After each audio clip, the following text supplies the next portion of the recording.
Look up from your telescope, take me on this journey home. I don't wanna wait no more.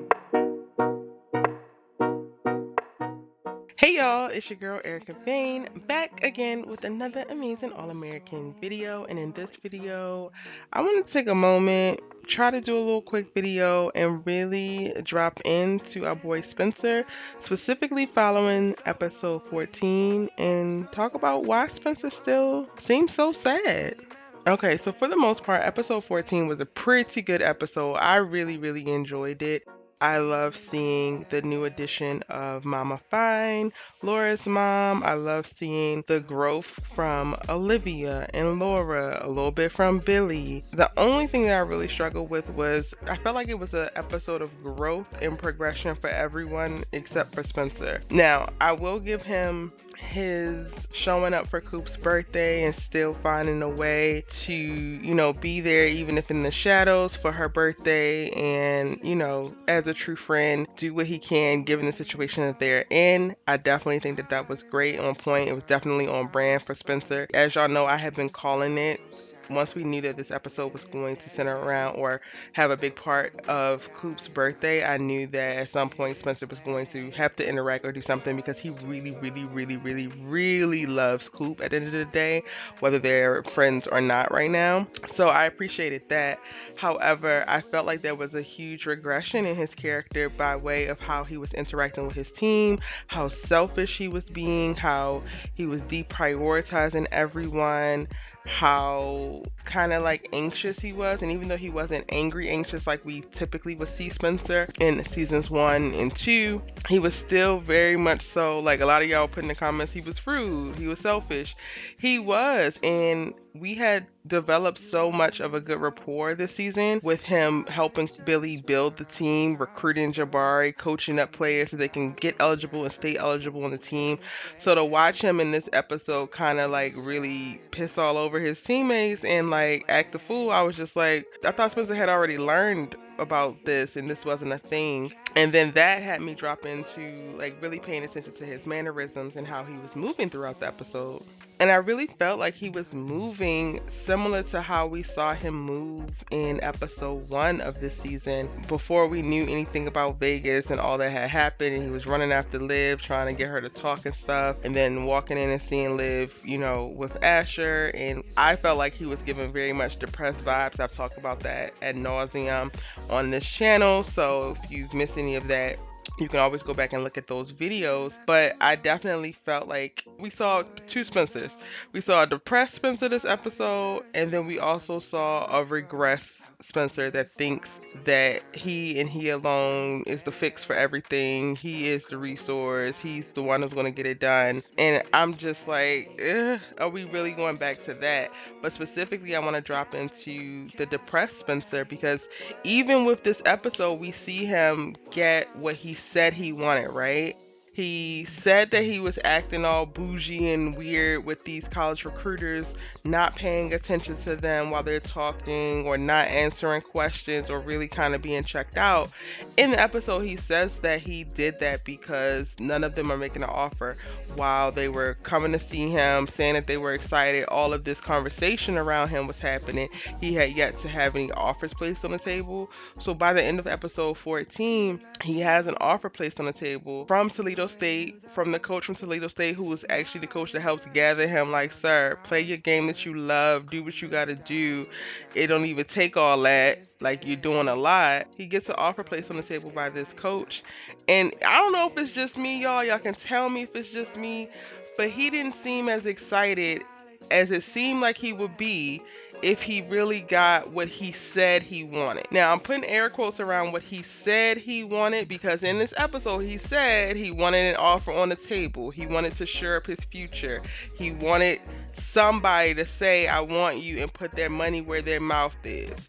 He gets that, and he just kind of looks like a deer in headlights to me. I think that he's not excited about it. Like, while he is glad that he finally has at least a offer on the table, I don't think that he's excited about it. I don't think he wants to go to the school. And when you think about it, or you really go back to some of the information that they provided in this episode, I think the reason why is because ultimately Spencer wants to go to UCLA. And I'm going to talk a little bit more about that. However, I don't want to negate the fact that yes, Spencer is without his best friend with Coop and has been now for a few months. I believe him and Olivia are in a good place, but they don't really track their relationship and interactions very well with these episodes because we never know what we're going to get. In this episode, we got no Olivia moments. Not that we needed them, but for me, they don't have enough conversations or things happen on screen for me to actually be like, okay, so this is how he's feeling about this. This is where him and Olivia left off. So I can't even say honestly, like I'm just assuming that they're in a good place because they haven't said anything else aside from, episode 13 when we last saw them and he was calming Olivia down and Olivia was like, okay, thank you for helping me reel it in. So they're okay. They're not together, but they're okay. But to me, it also feels like Spencer's okay with them not being together, which is refreshing to see. But that's something from a previous episode. He just celebrated his mother graduating and he's very proud of her. He was able to pull that off by creating that party.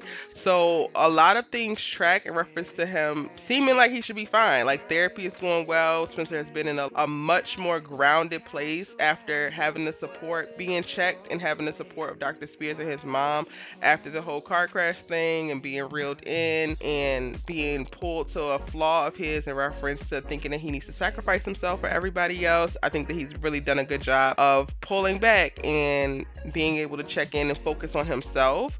So for me, it doesn't track in reference to why he would be depressed, aside from the fact that now he's refocused on thinking about his future and his future doesn't line up with what he said he wanted. And young Spencer, 10-year-old Spencer, wanted to go to UCLA. Now 18-year-old Spencer barely has any football scholarship offers on the table and had an offer on the table for UCLA that got pulled. We also learned in this season that the coach that was originally recruiting him left UCLA, so he really has no idea if there's any options for him in reference to going to UCLA. And I think that's why we see a Spencer that is so sad in this episode. Now the question is, should he be? Like, we all have dreams, right? So I can't even say get over it, Spencer. Even if you don't go to UCLA, you're still gonna be okay. Even though they kind of set it up like that. Like when they broke down the coach from Toledo State coming to check him out, he literally runs the stats down. He's like, yeah, they're one of the top 20 teams in the country. They're this, they're that. So this could be a team that could still get him to his NFL dreams. It's just not the team. It's not the ideal that he has suspected. And honestly, I don't know if he's going to actually take this scholarship that he gets. Ultimately, I still see Spencer going to UCLA. I don't know how they're going to make this work or how they're going to rework back onto the timeline or the storyline in reference to UCLA. But I always felt like Spencer and Jordyn are going to go to a PWI just because they have All-American Homecoming premiering. And that's based at a HBCU. Now, I don't know what Toledo State is supposed to be because I don't think Toledo State is a real school or based on a real school. But for the sake of this video and talking about it will be a school in the middle of the country. So Toledo is in Ohio and it's giving HBCU vibes just by what I'm thinking about. So yeah, I don't see him going there. So now we still have the conflict for Spencer of really just wanting to go to UCLA. And maybe that's something that's going to appear in the next few episodes of like, okay, you got an offer on the table because he told Billy that he wanted an offer on the table and he has none. And that's why he's in a little fit or tizzy that he's in right now. So Billy now is going to be like, okay, you got an offer on the table. Now why are you pissed? Now why are you so sad? Now what is going on? And then I think it's going to come out that, oh, I really, really want to go to UCLA. And I'm like, Spencer, you should have just said that because we could have been stalking these dang on coaches for this whole time. And like, at the end of the day, y'all, I just want to arrive at the end of the season with Spencer actually happy with a smile on his face. He's been through a lot, child. And watching this young black boy go through all this trauma and rejection this season, while it has been enlightening because I think it has ushered in a beautiful storyline with therapy and all that, it has been stressful. And at this point, I'm sad watching Spencer be sad. Those are my quick thoughts in reference to why I think Spencer is still so sad. So in addition to him not actually having his offer on the table for UCLA, I think he also don't have his best friend. And these are two things that he's probably going to need to resolve before the end of season 3 and we spark off season 4. So we probably can expect these things to be major factors of his story for the next 5 episodes. Let me know what y'all think in the comment section down below. Do you think that Spencer seems sad in episode 14? Do you think that he has any underlying things going on in his mind. Let me know all your thoughts, comments, and theories in the comment section down below. I'm your girl Erica Vane, and I post new All-American videos every day, sometimes twice a day. And you should really join the tribe by hitting subscribe. I promise you are going to love it here. We have all the best conversations around All-American, diving deep into little things that we notice in the episode, as well as big overarching storylines and episode breakdowns. If you're thinking it, we're talking about it, and you should really join in on the conversation. Be sure to give this video a like and post 4 thinking face emojis in your comments to let me know that you are a real one. You made it to the end of this video, and I gotta show you some extra special real love. If you missed any of my All-American coverage, I'll have my playlist link for you right here. And if you're looking for something new to watch, I got 2 additional series that you should definitely check out and you will probably love. Link right here. I'll see you in my next one. Bye.